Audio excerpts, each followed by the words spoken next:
the second part of this chapter. So before continue watching the second part, please watch the first part. So I'll put the link to that in the description box below. Please go watch that. So in this chapter, in the first section, we discussed about what an atom is. Let's just recall. What is an atom? An atom is the smallest particle that we have learned. Atom is divisible, but we have learned always atom is the smallest particle. Let it be. And then what did we do? If you want to learn something, what do? We learn its structure.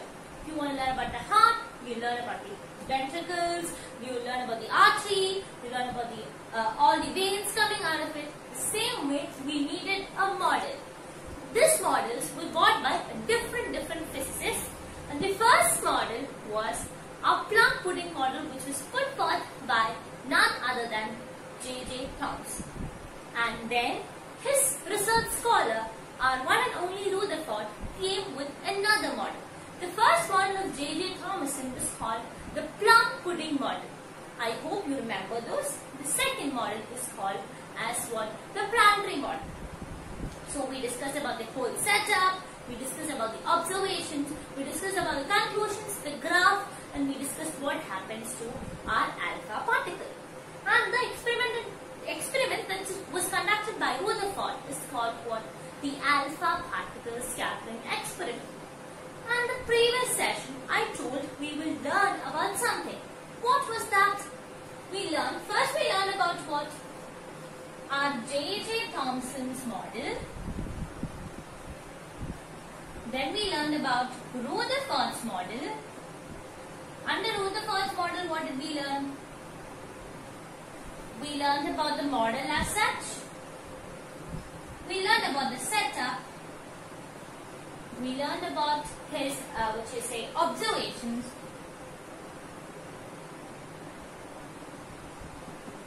Conclusions.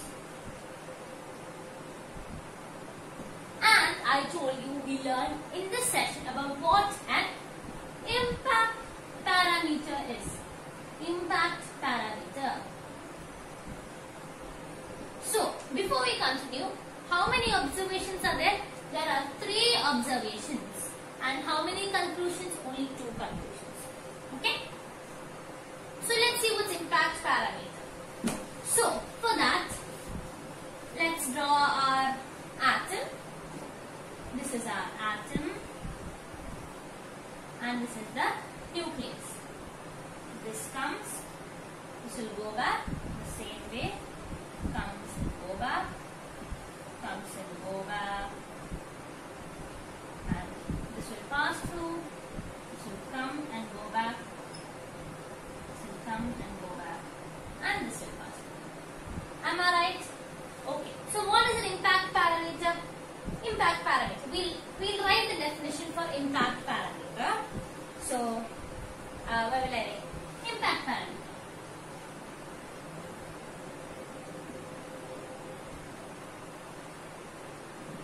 It is the perpendicular distance. What is this? It's a perpendicular distance to what?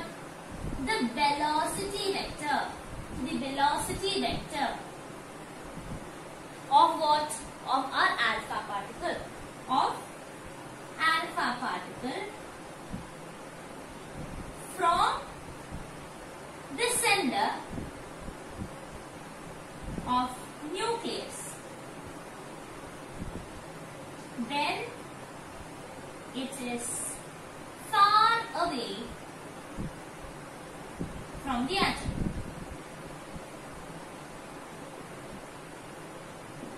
Such a huge definition, but it's simple. What is this? This is the perpendicular distance between what? Sorry, it's not a perpendicular distance between, it is a perpendicular distance to the velocity vector. So this is our alpha particle. I hope you can see. This alpha particle is moving in this direction. So the velocity vector is this. So the perpendicular distance to what? To the velocity vector from the center of the nucleus. That is from the center of the nucleus. That is somewhere here. The perpendicular distance from the center of the nucleus when the alpha particle is far away from what? Our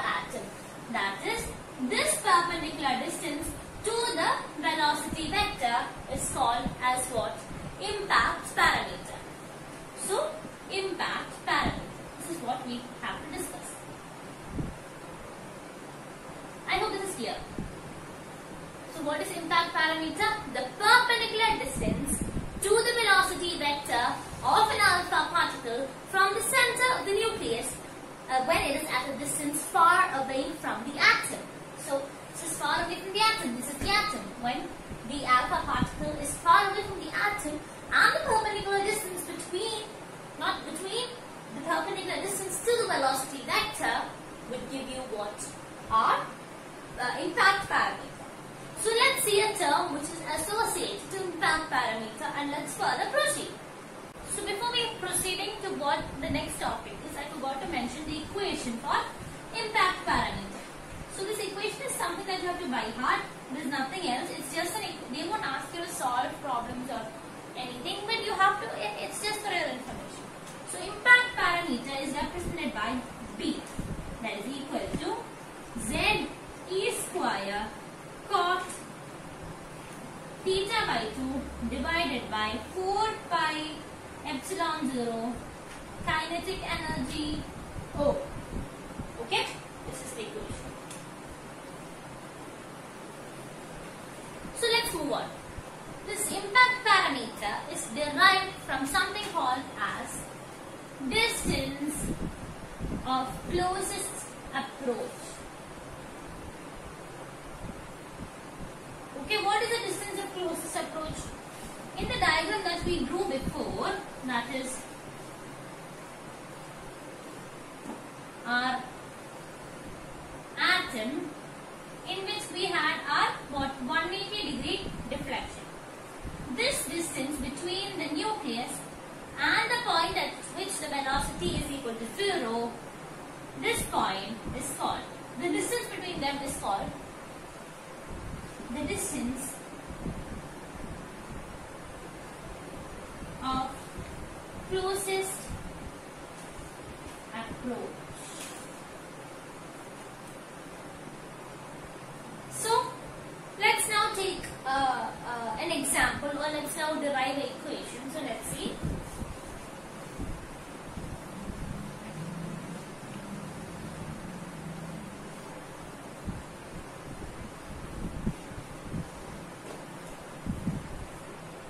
So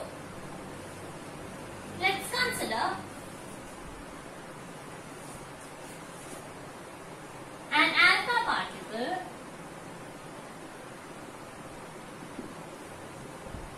of 2e charge moving with a velocity v, and the charge of nucleus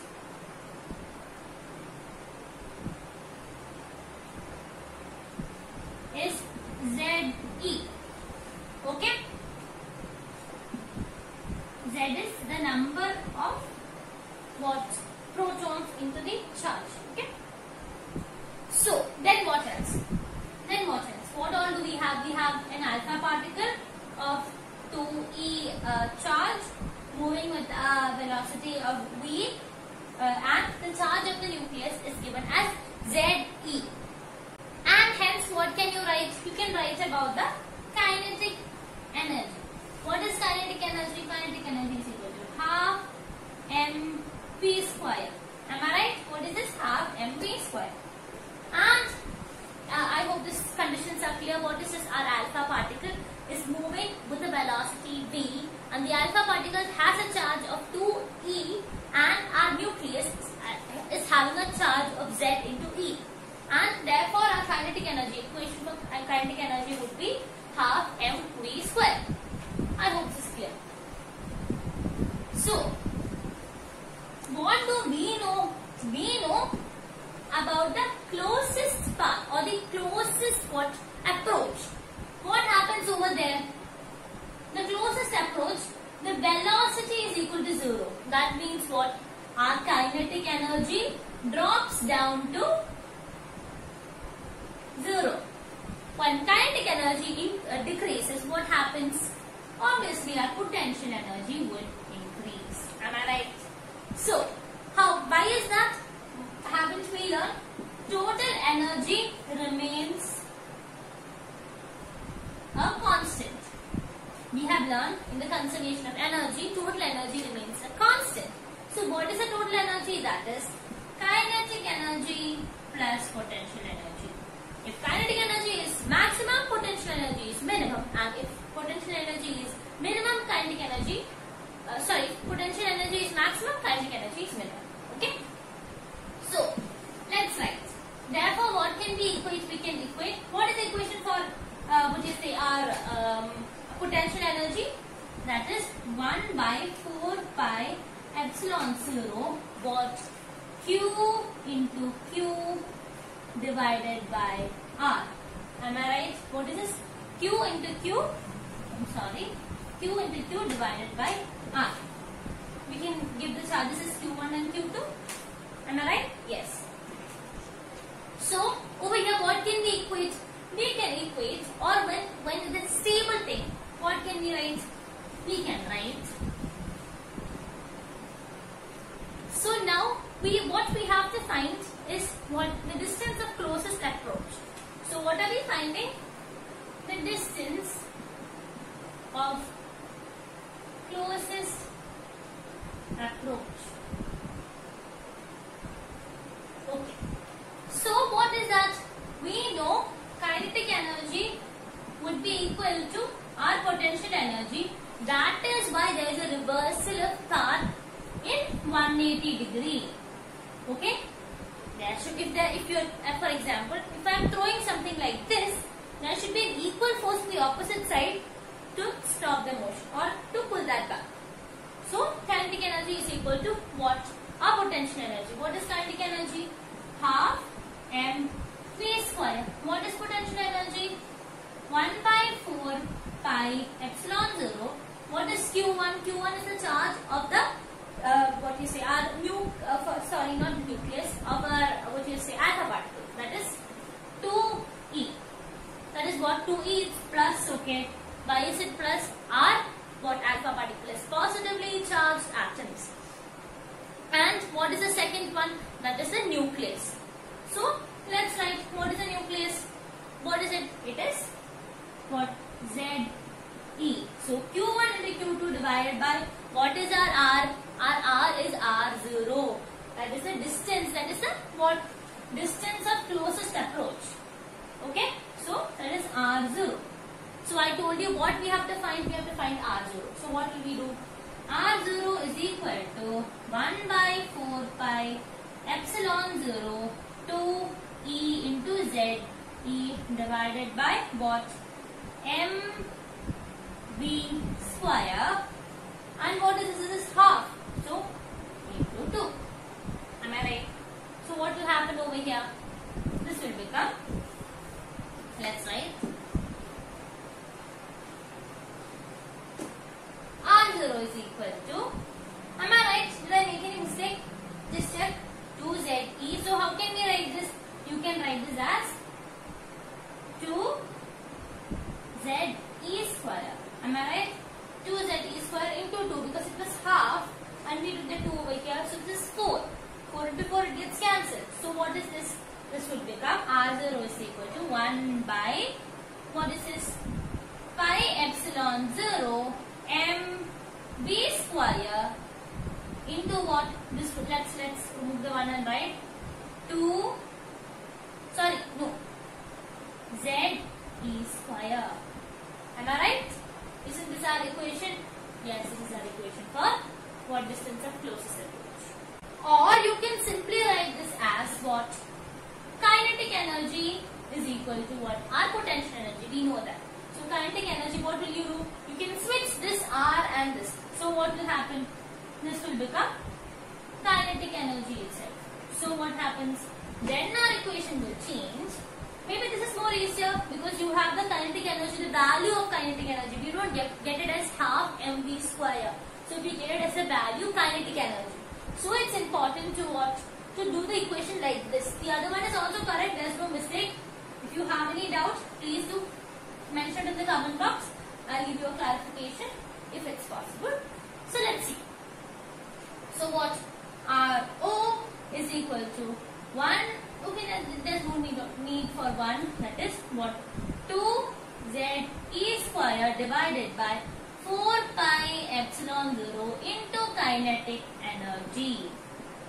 Okay, into kinetic energy.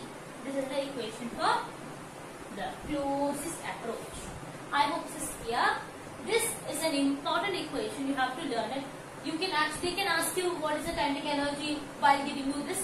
So you have to interchange, and this is very important for the numericals. So please learn this equation. What is this? R0 is equal to 2ze square divided by 4 pi epsilon 0 into kinetic energy. This is our equation for what? The distance of closest approach. What is R0? Distance of closest approach. Okay? Yeah. So now let's proceed. Okay? The next topic is electron orbit. That is also an important topic in which we have numericals. So let's derive the equations and let's see what's an electron orbit and what's the theory, etc. So, electron orbit. Okay, so an electron, am I right? That is revolving around the nucleus. What all forces does this electron have? The electron is revolving. So when something is moving in circular motion, what is the kind of force that enables circular motion? That is the force of centripetal or the centripetal force. Okay, it experiences centripetal force as well as what? When an electron is moving, it produces what? Coulombic forces. What is this? Coulombic forces. Let's name them A. So, if an electron or if an atom is stable, what should happen? That is, if an atom is stable, or for a stable atom, what is this? Fc is equal to Fa. Or else what will happen? If it produces another force, and here it's not a balanced force, what will happen? This won't move in an orbit. It will move like this. Sometimes if the force is high, it will move like this or like this, etc. So what is it? This is the condition for a stable, a stable atom. So what is Fc? We have learned mv square r. What is this? mv square r. And what is the Coulombic energy? Coulombic force, that is 1 by 4 pi epsilon 0 q1 q2 by r square. So q1 q2 divided by r square. So what is q1 q2 over here? That is electron. So that is what? You can write only 1 q by r square. Okay, q by r square. So that is electron by r square. Okay. Then now what happens? We have to equate these two. That is what? mv square by r is equal to e square divided by 4 pi epsilon 0 r square. So what happens? This r and this r gets cancelled. And then what can you equate this to? What is similar? We have mv square. What are we going to do? What is similar? We learned just before. What is that? Kinetic energy is equal to half mv square. So to make this into a term of a kinetic energy, what must be added? That is just a half. So when you add or multiply or divide or do any sorts of mathematical operations on one side of an equation, make sure that you do that on the other side too. So let's write what? Half mv square is equal to e square divided by 4 pi epsilon 0 r into 1 by 2. Am I right? So what happens? That is half mv square is equal to e square divided by 8 pi epsilon 0 r. So what is this? What do we conclude? This is our kinetic energy. So what is this? We found out the equation, how to derive the equation of kinetic energy. Kinetic energy is equal to E square 8 pi epsilon 0 R. Am I right? This is our kinetic energy. Okay. So now let's see what is the potential energy. What's the equation for potential energy? What is the equation for potential energy? Potential energy is equal to, we all know what? 2ze square divided by 4 pi epsilon 0 R. Am I right? Is there any confusion? We discussed this just before or in a just previous session. So what is this? 2ze square divided by 4 pi epsilon 0 R. So now what are we going to do? What are we going to do? We are going to find out the total energy. What's the total energy? I told you from the conservation. What is that? Total energy is equal to kinetic energy plus potential energy.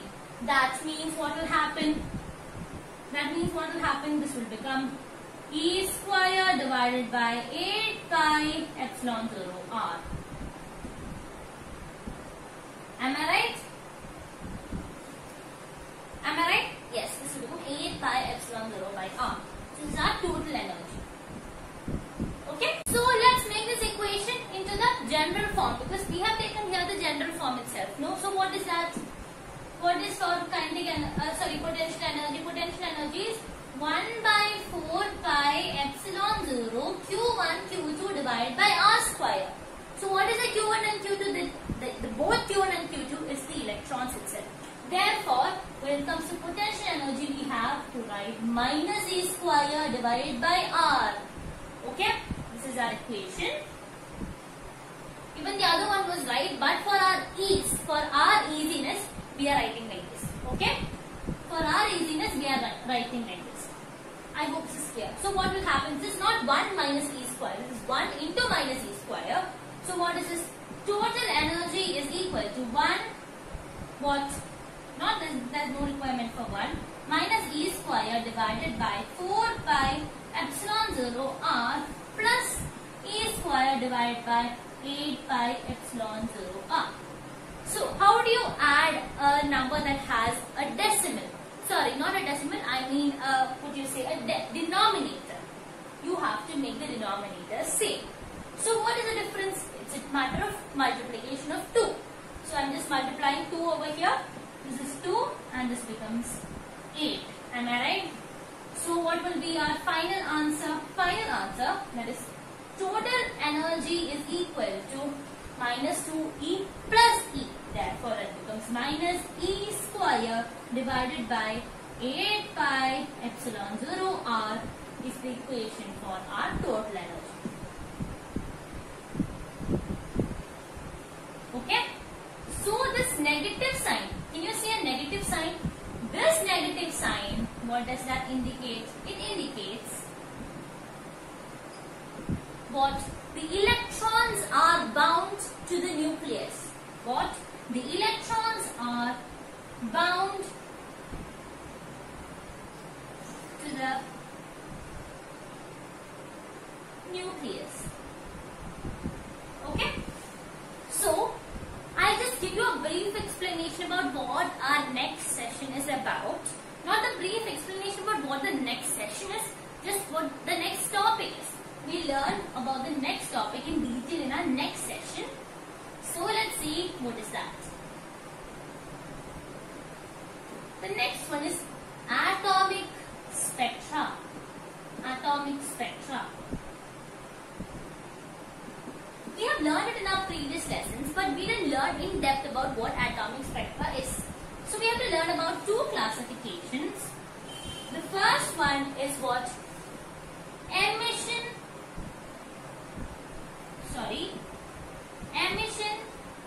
spectra, and the second one is absorption spectra. So let's see what is emission spectra and absorption spectra. So let's write.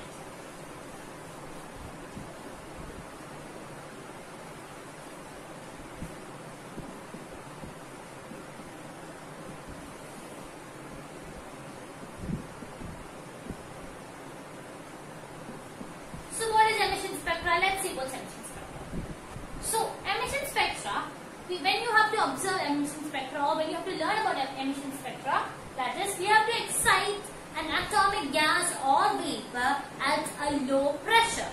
What is this? Excite an atomic gas or vapor at low pressure bypassing electric current. What? Bypassing electric current. How should you excite it? Just by passing electric current. What happens is it shows only specific wavelengths. It will not show different kind of wavelengths, but only specific wavelengths. And what is the conclusion? So what can we conclude? What should we see? When you observe through a spectrometer. What? A spectrometer. What is that? That is a device that is used to observe these lines. What? Atomic spectra. The spectrometer, you can see bright lines on a dark background. What is that? Bright lines on a dark background. I hope what emission spectra is clear to you. So what is emission spectra? Emission spectra is, if you want to learn about emission spectra, what should you do? You should take an atomic gas or a vapor, okay, atomic vapor, and you have to excite it using that with the help of what are electric current. And what should happen, or what would it give? It will give you only specific wavelengths of this spectrum, and that is observed with the help of a spectrometer. And what can you see? You can see bright lines on a dark background. In the same way, let's learn about absorption spectra too. That's the last topic. Absorption spectra. So what is absorption spectra? Let's see what's absorption spectra. So for absorption spectra, what we do is we pass white light toward a gas. And what happens? The same way, it shows only specific wavelengths of the spectrum. What happens? Specific wavelengths are obtained. But what is different from our emission spectrum? We use white light, okay. Apart from that, the observation. What is the difference? When you observe it through a spectrometer,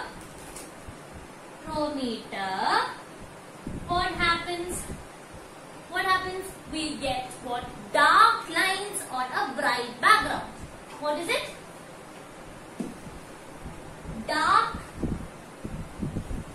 lines on a bright background.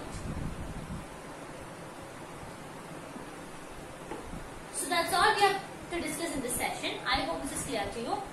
In this session, what all did we learn? We learned about what is our first thing, the approach, the closest approach. We learned about what is that. We learned about what is absorption spectra, what is emission spectra. We learned about the electron orbits, and we learned about the derivation of RO. What is our RO? The distance of closest approach. So I hope this is all clear to you. If you have any doubts, please do mention in the comment box. So we'll see you in the next session. And the next session we'll be discussing about the next set of spectra, that is our spectral lines and the hydrogen spectra.